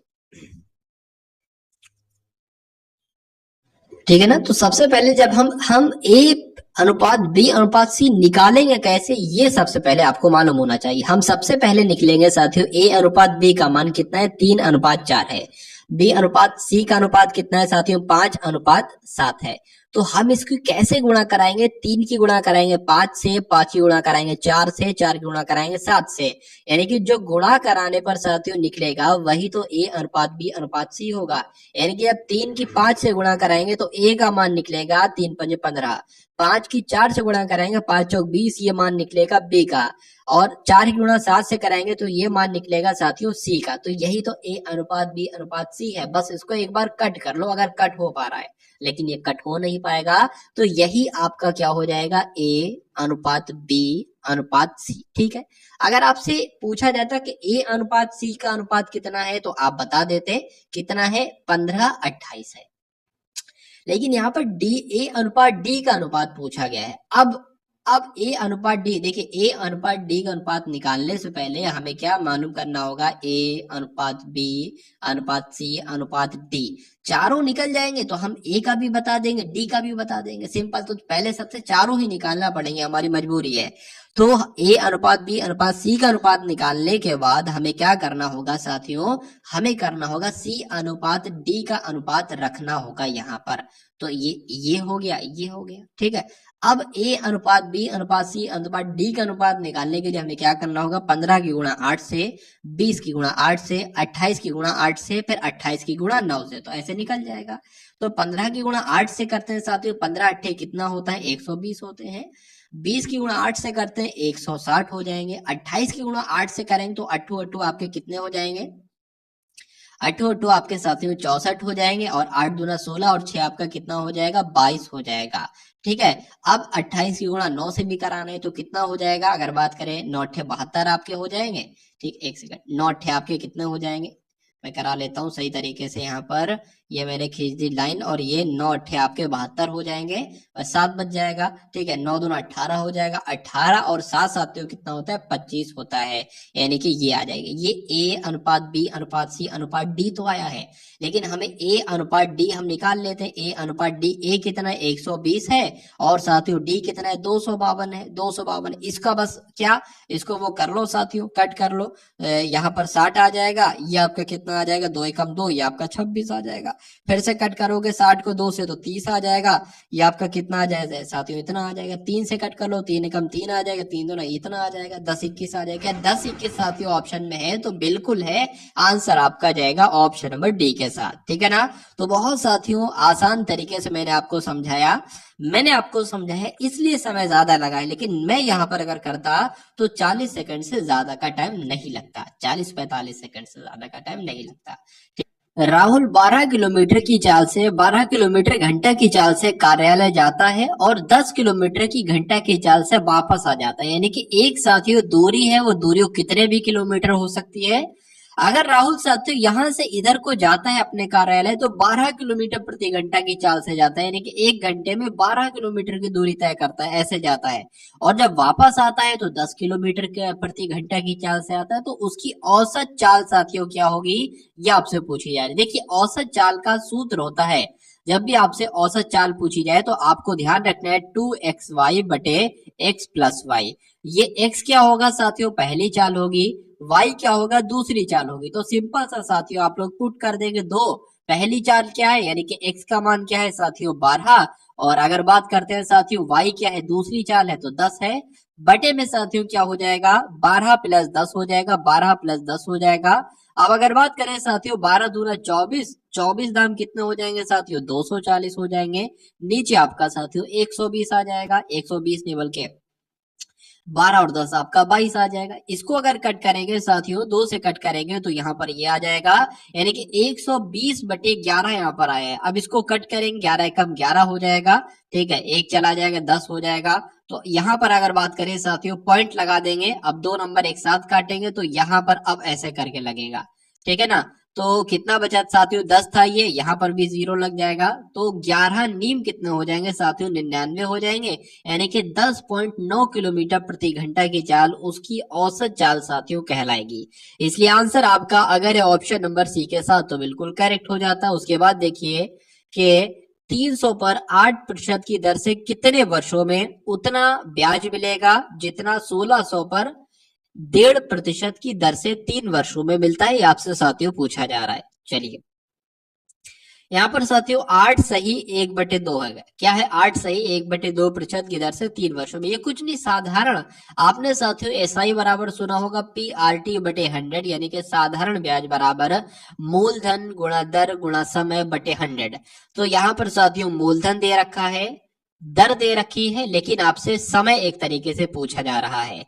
तो मूलधन कितना है, 300 है, दर कितनी है साथियों, 8% है, वर्ष यहाँ पर पूछ रहे हैं तो वर्ष के लिए हम y यहाँ पर लिख लेंगे, बटे में 100 लगता है। यानी कि ये कह रहा है उतना ब्याज मिलेगा जितना, इसलिए यानी कि बराबर कह सकते हैं 1600 पर 8.5% की अगर बात करें, 8 दूना 16, 16 और एक आपका कितना हो जाएगा 17, 17/2% यहाँ पर आ जाएगा।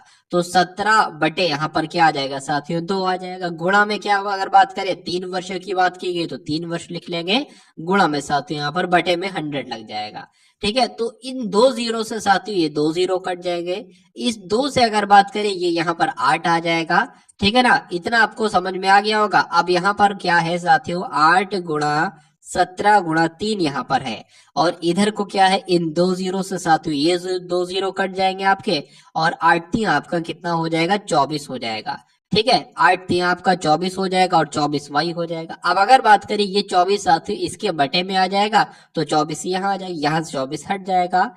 8 एकम 8, 8 आपका क्या क्या होता है, 8 3 आपका 24 होता है, इस 3 से ये 3 कट जाएगा, यानी कि y बराबर क्या आएगा साथियों, 17 वर्ष आ जाएगा y बराबर, जो कि कौन से ऑप्शन में है साथियों, ऑप्शन नंबर बी में है। तो यही आपका बिल्कुल करेक्ट आंसर है।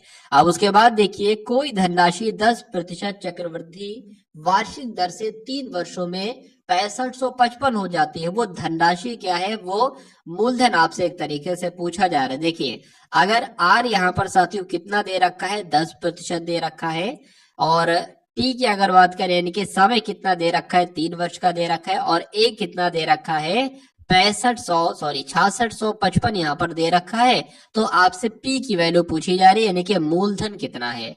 तो आप क्या करेंगे साथियों, एक सूत्र होता है वो आपको भी मालूम होगा, ए बराबर पी 1 + r बटे 100 की पावर क्या हो जाएगी साथियों, टी हो जाएगी। ये फॉर्मूला आपने बचपन में सुना होगा। अब ए की वैल्यू कितनी है, 6655 है। ठीक है, पी ही तो आपको ज्ञात करना है साथियों, पी आपको ज्ञात करना है। ठीक है, 1 + r कितना है, 10% है, बटे में 100 आ जाएगा यहाँ पर। और t यानी कि पावर कितनी है, अगर पावर की बात करें तो 3 वर्ष की बात चल रही है, 3 पावर हो जाएगी। इस जीरो से ये जीरो आपका कट जाएगा, 1/10 आएगा यहाँ पर। अब यहाँ पर सबसे पहले इसको हम लोग लिख लेते हैं जरा। ठीक है, 6655 बराबर p। अब अगर बात करते हैं साथियों, जीरो से जीरो कट गया, अब 10 की गुणा 1 से होगी, 10 एकम 10, 10 और 1 आपका 11, 11/10 यहाँ पर हो जाएगा। 11/10 होगा ना, पावर 3 लगी है तो इसको 3 बार लिख देंगे साथियों, 11/10, 11/10 और 11/10 यहाँ पर लिख देंगे। अब अगर साथियों बात करते हैं ये कैसे, यानी पी की देखिए वैल्यू ज्ञात करना है, तो ये तीनों जीरो क्या हो जाएंगे, ये तीनों जीरो इसके गुणा में लग जाएंगे, और ये 11 11 11 इसके भाग में आ जाएंगे। तो ऐसे साथियों कहा जा सकता है कि P बराबर, या इधर लिख लेते हैं, P बराबर साथियों कितना हो जाएगा, 6655। ये 3 जीरो है ना, 3 जीरो इधर लग जाएंगे, और ये साथियों क्या लग जाएगा, 11 गुणा 11 गुणा 11। अब अगर बात करें 11 एकम 11 होगा, 11 छंग आपका कितना हो जाएगा साथियों, 66 हो जाएगा। 55 है ना, दो संख्याओं को एक साथ कट करेंगे तो जीरो लगाएंगे, 11 पंजे आपका क्या हो जाएगा, 55 हो जाएगा, यानी कि 605 और 3 जीरो आ जाएंगे, जिसको हम यहाँ पर लिख लेते हैं। ठीक है ना, चलिए 605 और 3 जीरो यहाँ पर लग गए। अभी नीचे क्या है साथियों, 11 गुणा 11 है। अब 11 एकम 11 हो जाएगा, 11 पंजे आपका 55 हो जाएगा, 5 लगेगा 55 हो जाएगा, फिर 11 पंजे 55 हो जाएगा, फिर आपका ये 3 जीरो लग जाएंगे, एक 11 बचा है, 11 एकम 11, 11 पंजे 55, यानी कि 5000 आपका जो आएगा ना साथियों, पी कितना आएगा, मूलधन कितना आएगा, 5000 आएगा, जो कि ऑप्शन नंबर ए में है। तो यही तो साथियों आपका राइट आंसर हो जाता है, और जिनका आंसर यहाँ पर ऑप्शन नंबर ए है बिल्कुल करेक्ट है। उसके बाद देखिए साथियों, नेक्स्ट नंबर का क्वेश्चन आपके स्क्रीन पर है, देखिए। कुछ व्यक्ति एक कार्य को 40 दिनों में कर सकते हैं। यदि 8 व्यक्ति और मिल जाएं तो वही कार्य 10 दिन कम में हो सकता है। तो आरंभ में कितने व्यक्ति लगे थे, ये आपसे पूछा जा रहा है। बहुत आसान सा प्रश्न है। कुछ व्यक्ति एक कार्य को, मान लेते हैं हम इतने व्यक्ति, कितने, एक्स व्यक्ति किसी कार्य को, एक कार्य को 40 दिनों में कर सकते हैं, ठीक है। अगर यदि 8 व्यक्ति और मिल जाए, यानी कि पहले तो 8 एक्स व्यक्ति थे, अब 8 व्यक्ति और मिल गए, तो कितने व्यक्ति हो गए, एक्स प्लस 8 व्यक्ति हो गए। तो 8 व्यक्ति और मिल जाए तो वही कार्य 10 दिन कम में हो सकता है, यानी कि पहले 40 दिन में हो रहा था, तो अब जब 8 व्यक्ति मिल जाएंगे तो 10 दिन कम में होने लगे, यानी कि पहले 40 दिन में हो रहा था, तो अब साथियों 30 दिन में होगा। तो आरंभ में कितने व्यक्ति लगे थे, यानी कि एक्स की वैल्यू एक तरीके से पूछी जा रही है, तो इसको सॉल्व कर लो, एक्स का मान आपका निकल जाएगा और वही आपका आंसर होगा। तो 40 एक्स यहाँ पर हो जाएगा बराबर 30 की एक्स से गुणा होगी, तो 30 एक्स हो जाएगा, और साथियों कितना हो जाएगा, प्लस 30 की गुणा 8 से होगी तो 240 आ जाएगा, 8 3 आपका 24 होता है, ठीक है। तो 40x की अगर बात करें, 40x में से ये 30x जाएगा तो कितना बचेगा साथियों, 10x बचेगा। तो 10x बराबर कितना है साथियों, 240 है, यानी कि x बराबर कितना आ जाएगा, 24 आ जाएगा। 24 आएगा तो साथियों यही आपका बिल्कुल राइट आंसर हो जाता है। तो जिनका आंसर यहाँ पर ऑप्शन नंबर बी के साथ है तो बिल्कुल करेक्ट हो जाता है भाई, बहुत बढ़िया, वेरी गुड क्लास। चलिए अब उसके बाद देखिए अगले नंबर का प्रश्न है कि यहाँ पर साथियों देखिए अंडर रूट 50 है गुणा अंडर रूट 20 है, अंडर रूट 54 है, ये एक ही अंडर रूट है, ये दो अंडर रूट नहीं है, ठीक है। तो अंडर रूट 54 है, और उसके बाद साथियों क्या है, बटे में ये अंडर रूट 200 है, ठीक है, और गुणा क्या है साथियों, अंडर रूट 135 है। देखिए ये भी अंडर रूट में, ये भी अंडर रूट में, ये भी अंडर रूट में, ये भी अंडर रूट में, ये भी अंडर रूट में, तो ऐसा करें ना साथियों, एक बड़ा सा अंडर रूट कर ले हम, और क्या करें, सभी संख्याओं को लिख लें अंडर रूट में, यानी कि अंडर रूट 50 है गुणा अंडर रूट 20 है गुणा अंडर रूट 54 है, और अपॉन में क्या है साथियों, 200 है अंडर रूट में, और साथियों गुणा 135 है। अब यहाँ पर आसानी ये हो जाएगी साथियों, कट जाएगा, जैसे कि 50 एकम 50, 50 चौक आपके कितने हो जाएंगे, 200 हो जाएंगे, 4 एकम 4, 4 पंजे आपका कितना हो जाएगा, 20 हो जाएगा। अब ये 5 एकम 5, 5 दूना 10 आपका, 5 सत्ते 35 हो जाएगा। 27 एकम 27 होता है, और 27 दूना आपके कितने होते हैं, 54 होते हैं। तो मुझे यहाँ पर साथियों क्या मिला, मुझे यहाँ पर सिर्फ अंडर रूट का 2 मिला, यानी कि कट पिट करके साथियों अंडर रूट 2 आया, तो इसलिए आंसर आपका किसके ऑप्शन के साथ जाएगा, ए के साथ जाएगा, अंडर रूट 2 आपका बिल्कुल राइट आंसर हो जाता है। अब उसके बाद देखिए अगले नंबर का प्रश्न है कि यदि किसी टैंक के 1/3 भरे होने पर उसमें 80 लीटर पानी आता है, ठीक है, तो उसके आधा भरे होने पर उसमें कितना लीटर पानी आएगा। अब हम सबसे पहले देखिए यहाँ पर ये लिखा हुआ है कि 1/3 भरा हुआ है, यानी कि मान लीजिए ये साथियों बाल्टी है, ठीक है, ये एक हिस्सा है, ये 2 हिस्से हैं, 3 हिस्से हैं, तो कुल मिला के 1/3 जब भरा होगा तो उसमें 80 लीटर पानी आएगा। तो हम ये निकालें कि जब उसमें वो पूरी बाल्टी भरी होगी तो उसमें कितने लीटर पानी आएगा। सबसे पहले तो ये निकालेंगे ना, उसके बाद उसमें से आधा पानी हम गायब कर देंगे, आधा बचेगा, और वही आपका आंसर होगा। तो कभी भी ऐसा लिखा हो कि 1/3 पानी भरा है तो उसमें 80 लीटर पानी है, या ऐसे लिखो 1/2 पानी भरा है तो उसमें 50 लीटर पानी है, तो कितना पानी होगा, कुछ नहीं, 2 की गुणा 50 से हो जाएगी, 100 हो जाएगा, 100 लीटर पानी कहलाएगा। यहाँ पर लिखा है 1/3 लीटर पानी भरा है और उसमें 80 लीटर पानी कहा जा रहा है, तो उसमें टोटल पानी कितना हो जाएगा, 3 की 80 से गुणा करा लो, 240 आ जाएगा। यानी कि उसमें 240 लीटर पानी भरा है। यानी कि अगर जब वो पूरी बाल्टी भर जाती है तो 240 किलो पानी उसमें आता है। ये पूछ रहे हैं कि अगर आधा भरा है तो उसमें कितना पानी आएगा। अरे भाई, आधा भरा है तो उसमें कितना पानी आएगा, 120 लीटर ही तो पानी आएगा। इसलिए आंसर आपका किस ऑप्शन के साथ जाएगा, 120 लीटर के साथ जाएगा। अब उसके बाद देखिए अगले नंबर का क्वेश्चन आपकी स्क्रीन पर है। आपसे यहाँ पर पूछा जा रहा है कि ए एक कार्य को 6 दिनों में करता है, बी उसी कार्य को 12 दिनों में करता है। यदि दोनों एक साथ काम करें तो कार्य खत्म करते हैं तो ए कार्य कितना कार्य पूरा करेगा, ये आपसे साथियों पूछा जा रहा है। बहुत अच्छे लेवल का साथियों ये क्वेश्चन आपकी स्क्रीन पर है। चलिए तो ध्यान से देखेंगे साथियों और बताने की कोशिश करेंगे राइट आंसर। ठीक है, तो ए एक कार को 6 दिनों में खत्म करता है, तो लिख सकते हैं साथियों ए एक कार को 6 दिन में खत्म करता है, बी उस कार को 12 दिनों में खत्म करता है। यदि दोनों एक साथ कार्य खत्म करते हैं तो ए ने कितना कार्य किया। तो देखिए सबसे पहले साथियों हम लोग ये कह सकते हैं कि ए का एक दिन का काम कितना है, ए का एक दिन का काम है 1/6 और बी का एक दिन का काम कितना है, बी का एक दिन का काम है 1/12। दोनों अगर मिलकर काम करते हैं तो उनका एक दिन का काम कितना निकलता है, ये दोनों को हमने साथियों जोड़ लिया। ये हमें जब इसको कैलकुलेट करेंगे ना तो क्या निकलेगा साथियों, दोनों का एक दिन का काम निकलेगा। तो ये साथियों 12 एकम 12 हो जाएगा, प्लस 6 आ जाएगा और नीचे क्या हो जाएगा, 12 छंग आपके 72 हो जाएंगे। क्या निकलेगा साथियों, 18/72 निकलेगा। और इसको जब कट करेंगे ना साथियों तो कितना निकलेगा, 18 को साथियों जब 72 से कट करेंगे तो 1/4 आ जाए, क्योंकि 18 चौक 72 होते हैं। तो कहा जाए ये जो 1/4 आया है साथियों, ये क्या है, आपको ध्यान रखना है कि ए प्लस बी का एक दिन का काम है, ए बी मिलकर काम करते हैं तो ये एक दिन का काम है। अब जब साथियों ए और बी मिलकर यानी कि एक दिन का काम है तो 4 दिन में वो काम समाप्त भी होता है। यानी कि ये टोटल काम कितने दिन में करते हैं, 4 दिनों में ये टोटल काम करते हैं। टोटल जो काम करते हैं ना 4 दिनों में वो समाप्त हो पाता है। अब अच्छा ए का एक दिन का कार्य कितना है, ए का एक दिन का कार्य 1/6 है और 4 दिन टोटल काम करता है। तो साथियों कहा जा सकता है कि ए कितने दिन में ए कितना कार्य करेगा, ए कार्य करेगा साथियों 2 एकम 2 दूना 4 और 2 3 6 आपका हो जाएगा, 2 दूना 4 हो जाएगा, यानी कि 2/3 कार्य करता है साथियों कौन, ए। तो इसलिए आंसर आपका जो जाएगा वो ऑप्शन नंबर बी के साथ जाएगा। उसके बाद देखिए साथियों नेक्स्ट नंबर का क्वेश्चन है कि एक पंखे का अंकित मूल्य 1500 रुपए है और अंकित मूल्य पर 20% की छूट दी जाती है। तो ग्राहक को 1104 में खरीदने के लिए इसके अतिरिक्त कौन सी छूट दी जाती है, ये आपसे पूछा जा रहा है। बहुत अच्छा क्वेश्चन साथियों आपकी स्क्रीन पर है। देखिए एक पंखे का अंकित मूल्य यानी कि एक पंखे पर साथियों कितने रुपए अंकित है, 1500 रुपए अंकित है।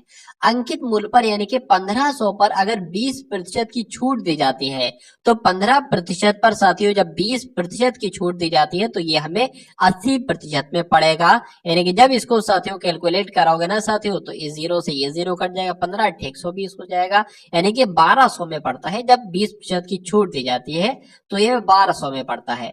अगर इसको साथियों 1104 में खरीदना हो तो कितनी छूट दी जाएगी, तो कितनी छूट दी जाएगी साथियों, 1200 में से अगर बात करें साथियों 1104 को अगर घटाएंगे तो कितने बचेंगे साथियों, 96 बचेंगे। तो 96 की हम निकाल लेंगे। ठीक है, यहाँ पर साथियों क्या आ जाएगा, 1200 आ जाएगा। ये 2 0 से ये 2 0 कट जाएंगे, 12 के 12 साथियों 12 अट्ठे कितने होते हैं, 12 अट्ठे 96 होते हैं। तो 8% की साथियों छूट दी जाएगी। आंसर आपका जाएगा ऑप्शन नंबर ए के साथ। उसके बाद देखिए अगले नंबर का क्वेश्चन है, 4/5 है का 5/8 है गुणा 6 + 15 - 10 है। इसको सरल आपको करना है, इसको साथियों कैलकुलेट आपको करना है। मैं आपको कई बार बता चुका हूं जब भी का लिखा हो ना उसका मतलब होता है गुणा, यानी कि 4/15 गुणा 5/8 हो जाएगा, प्लस 6 प्लस आपका इसको घटा लेते हैं साथियों, 5 यहाँ पर बच जाएगा। ठीक है ना, अगर बात करें साथियों 5 से या 15 कट जाएगा 3 हो जाएगा, इस 4 से ये आपका कट जाएगा 2 हो जाएगा, यानी कि 1/6 आ जाएगा। प्लस यहाँ पर कितने आ जाएंगे, यहाँ पर 11 आ जाएंगे, इसको 1 मान लेते हैं हम। तो इसको जब साथियों कैलकुलेट करेंगे ना तो 1 आ जाएगा, 11 छंग आपका 66 हो जाएगा और 6 आ जाएगा, यानी कि 67 साथियों 6 यहाँ पर आपके सामने बचे जाएगा। ठीक है ना, तो यहाँ पर आपका क्या आ रहा था, 67/6 आ रहा था। तो हो सकता हो टाइपिस्ट से कुछ प्लस माइनस की यहाँ पर कुछ भूल चूक हो गई हो, इसलिए आंसर आपका एक्यूरेट नहीं आ पा रहा है।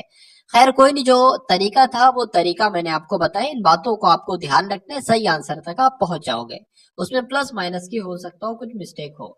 चलिए अगले नंबर का प्रश्न देखिए, राम ने अपनी घड़ी 220 रुपए में बेची, इस प्रकार उसे 10% का लाभ हुआ, तो घड़ी का लागत मूल्य क्या था, यानी कि घड़ी को उसने कितने रुपए में खरीदा था। देखिए 10% के लाभ पर बेची जा रही है 120 रुपए की, यानी कि साथियों 110% की वैल्यू कितनी है, 220 रुपए है। आपसे 100% की वैल्यू पूछी जा रही है। तो अगर बात करें साथियों, ये 110 जो है वो नीचे आ जाएगा और गुणा हम कर देंगे साथियों 100 से इसकी। अब अगर बात करें इस जीरो से, ये जीरो कैंसिल हो जाएगा, 11 एकम 11, 11 दूना आपका 22 हो जाएगा, यानी कि 2 की 100 से गुणा करोगे तो साथियों 200 आएगा। तो कहा जा सकता है घड़ी को उसने साथियों 200 रुपए में खरीदा था, और 220 रुपए में बेचेगा तभी तो उसको 10 रुपए का प्रॉफिट होगा। उसके बाद देखिए साथियों, अगले नंबर का प्रश्न आपके स्क्रीन पर है, देखिए और बताइए राइट आंसर यहाँ पर आपका क्या हो सकता है। एक आयताकार है, पार्क है एक आयताकार, तो मैं देख लेता हूँ यहाँ पर साथियों, एक ही आयताकार पार्क है। अब पार्क की लंबाई की बात करें साथियों तो 8 मीटर है, और चौड़ाई की बात करूं साथियों तो 6 मीटर है। इसके विकर्ण की लंबाई क्या है, विकर्ण क्या होता है साथियों, जो ऐसे यहाँ पर एक लाइन आती है इसको विकर्ण कहा जाता है। आपसे पूछा जा रहा है साथियों कि इसकी लंबाई कितनी है, 8 है, इसकी लंबाई 6 है, तो विकर्ण की लंबाई क्या होगी। आपको मालूम होना चाहिए साथियों, ये एक तरीके से कर्ण इसको हम लोग कह सकते हैं, ठीक है ना। तो एक सूत्र होता है कर्ण बराबर कर्ण स्क्वायर बराबर आधार स्क्वायर और प्लस आपका क्या हो जाएगा, लंब स्क्वायर हो जाएगा। तो कर्ण की अगर हमें बात करना है ना साथियों, तो हम कर देंगे 8 का स्क्वायर कर देंगे प्लस 6 का स्क्वायर कर देंगे, तो क्या निकल कर आएगा साथियों, 8 का स्क्वायर 64 हो जाएगा, और 6 का स्क्वायर साथियों कितना हो जाएगा, 36 हो जाएगा। ये निकल कर साथियों कर्ण का स्क्वायर बराबर निकलकर 100 आ जाएगा। अब जब स्क्वायर स्क्वायर हटेगा, अंडर रूट इस पर चढ़ेगा, तो के बराबर जो निकल कर आएगा साथियों वो 10 निकल कर आएगा, यानी कि इसकी जो लंबाई होगी ना साथियों वो 10 होगी। तो कर्ण की लंबाई कितनी हो जाएगी साथियों, 10 हो जाएगी। आंसर आपका जाएगा ऑप्शन नंबर ए के साथ। उसके बाद देखिए नेक्स्ट नंबर का प्रश्न आपके स्क्रीन पर है कि एक व्यक्ति 18 किलोमीटर दूर 15 किलोमीटर घंटा की रफ्तार से जाता है, ठीक है, मतलब एक दूरी है 18 किलोमीटर की दूरी है, वो जाता तो है 15 किलोमीटर घंटे की रफ्तार से, तथा वापस रिक्शे से आता है 10 किलोमीटर प्रति घंटा की रफ्तार से, तो उसकी औसत चाल क्या होगी। अभी यही प्रश्न मैंने आपको कराया था इसी टाइप का, लेकिन वहां पर दूरी नहीं दी गई थी। तो दूरी दी हो दूरी ना दे, मतलब कुल मिला के साथियों अगर दूरी समान है, अब वो एक तरफ जाए हेलीकॉप्टर से और उसकी दूसरी तरफ से आए पैदल आए, एक तरफ उसकी चाल है 200 किलोमीटर प्रति घंटा, वापसी की उसकी चाल मान लो अगर है 5 किलोमीटर प्रति घंटा, तो कोई दिक्कत नहीं है। दो चालें आपके सामने है, फॉर्मूला आपको मालूम होना चाहिए 2xy अपॉन में x प्लस वाई। क्वेश्चन जैसे कि जैसा भी आ जाए क्वेश्चन आप आराम से कर डालोगे। 2 लिख दिया, x क्या होता है, पहली किलोमीटर प्रति घंटा की चाल होती है तो 15 किलोमीटर है, 15 किलोमीटर लिख दिया, गुणा लगा दिया, दूसरी चाल क्या है 10 किलोमीटर प्रति घंटा है तो 10 लिख लिया, बटे में साथियों 15 प्लस 10 यहाँ पर आ जाएगा। ऊपर क्या आएगा 15 की अगर 2 से करे तो 30 आ जाएगा, 30 है यानी कि 10 से करे तो 300 आ जाएगा, 300 बटे आपका 25 आ जाएगा। और दुनिया जानती साथियों 25 की जब इससे भाग दोगे तो यहाँ पर साथियों 12 किलोमीटर प्रति घंटा आएगा। तो आंसर आपका किस ऑप्शन के साथ जाएगा, ऑप्शन नंबर ए के साथ जाएगा, यानी कि औसत चाल साथियों 12 किलोमीटर प्रति घंटा हो जाती है। चलिए उसके बाद देखिए कि 10% तथा 30% की उत्तरोत्तर छूट कितनी एकल छूट के बराबर होगी। तो सूत्र होता है, फॉर्मूला होता है साथियों 10 प्लस 30 माइनस 10 गुणा 30, 10 गुणा 30 बटे में साथियों क्या आ जाएगा 100 आ जाएगा। 2 जीरो ऊपर 2 जीरो नीचे कट जाएगा, 10 प्लस 30 आपका 40 हो जाएगा, माइनस आपका साथियों 3 एकम 3 3 हो जाएगा, यानी कि 10 40 में से 3 जाएगा साथियों तो 37% बचेगा। आंसर आपका किस ऑप्शन के साथ जाएगा, ऑप्शन नंबर ए के साथ जाएगा। उसके बाद देखिए अगले नंबर का क्वेश्चन आपके स्क्रीन पर है कि यदि किसी संख्या का 2/7वां भाग 18 है तो उस संख्या का 1/9वां भाग क्या होगा। तो पहले हम वो संख्या तो निकाल लें, फिर उस संख्या का हम 9/8 9वां भाग भी बता देंगे, क्या दिक्कत है। तो किसी संख्या का मैंने आपको बताया था, का जहां पर भी आएगा वहां पर गुणा का निशान लगेगा। यानी कि मान लीजिए इस संख्या का तो गुणा का निशान लगे, 2/7वां भाग जो है ना कितना है, 18 है। इसको सही से लिखे तो 2 की गुणा x से हो जाएगी, यानी कि 2x/7 बराबर कितना है, 18 है। अब इस 7 की गुणा 18 से कर देंगे साथियों, तो ये 7 यहाँ आ जाएगा, यहाँ से कट हो जाएगा। इस 2 की भाग ये नीचे आ जाएगी, तो 2 यहाँ आ जाएगा, ये 2 कट जाएगा, तो x बराबर 18 गुणा 7/2 आ जाएगा। 2 एकम 2, 2 नीम आपका 18 हो जाएगा, और 9 सत्य आपका 63 होता है। यानी कि x का मान कितना निकला साथियों, 63 निकला। अब यहाँ पर तो उस संख्या का 1/9वां भाग कितना होगा, संख्या ये है, इसका 1/9वां भाग कितना होगा, 9 एकम 9, 9